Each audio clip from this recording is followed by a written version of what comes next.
Classifique as equações diferenciais de acordo com os critérios de ordem e linearidade. Vamos começar classificando as equações diferenciais de acordo com a ordem.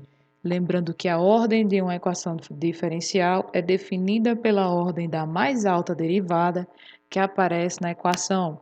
Então, por exemplo, a letra A, nós tínhamos aqui uma derivada primeira e uma derivada segunda. Então, a derivada segunda é a de maior ordem que aparece nessa equação. Portanto, essa é uma equação diferencial de segunda ordem.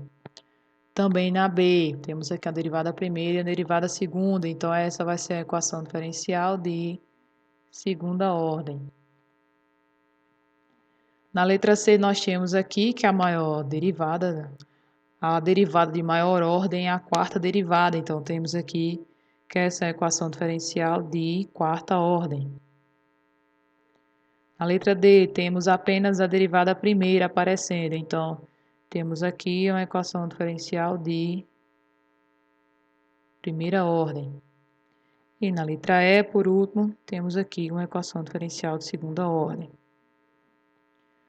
Para analisarmos agora, classificar com relação à linearidade, temos que antes verificar se as equações diferenciais são do tipo ordinária, ou seja, se a equação diferencial contém somente derivadas, de uma ou mais variáveis dependentes com respeito a uma única variável independente, ou seja, todas as derivadas que aparecerem na equação diferencial devem ser com relação a uma mesma variável.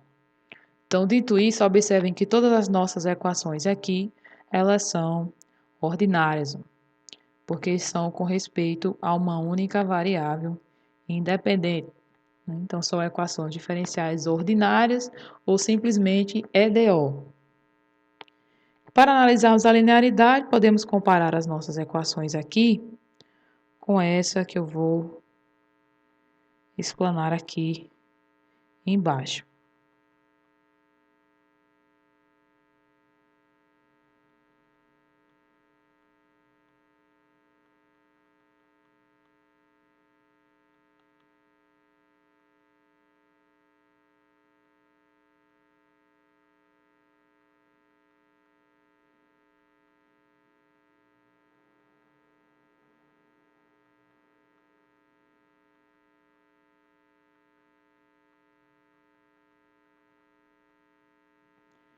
Então, quais são as características que definem uma EDO como sendo linear?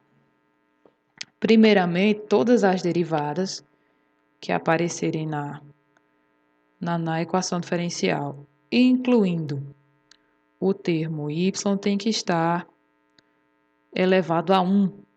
Eu não posso ter, por exemplo, aparecendo y ao quadrado, ao cubo, ou elevado a alguma raiz, ou algum expoente fracionário. Também não posso ter nenhuma das minhas derivadas elevada ao quadrado, por exemplo. Então, temos que ter termos, das nossas derivadas, as funções derivadas elevadas a 1. Outra coisa, outra característica, é que os nossos AIs, vamos definir assim, os nossos coeficientes, eles têm que ser ou constantes, ou funções da variável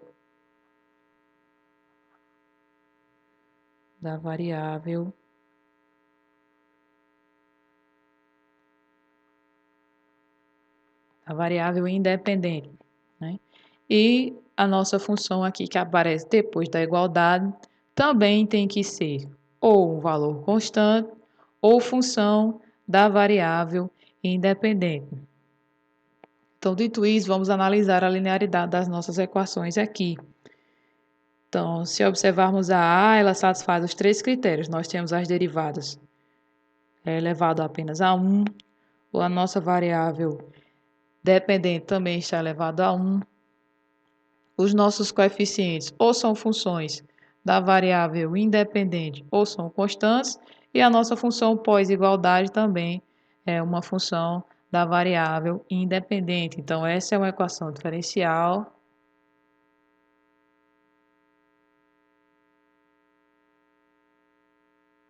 linear.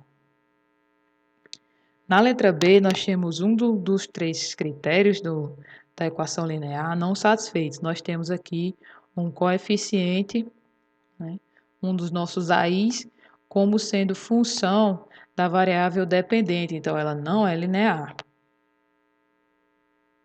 Não linear. Aqui nós temos todas as nossas derivadas elevado a 1. A nossa variável dependente também está elevada a 1. Os nossos coeficientes que acompanham as derivadas e acompanham a variável dependente são constantes. Nossa função pós-igualdade também é uma constante, então ela é linear. É uma EDO linear. Aqui percebam que o nosso y está elevado ao quadrado, né? Não está elevado a 1.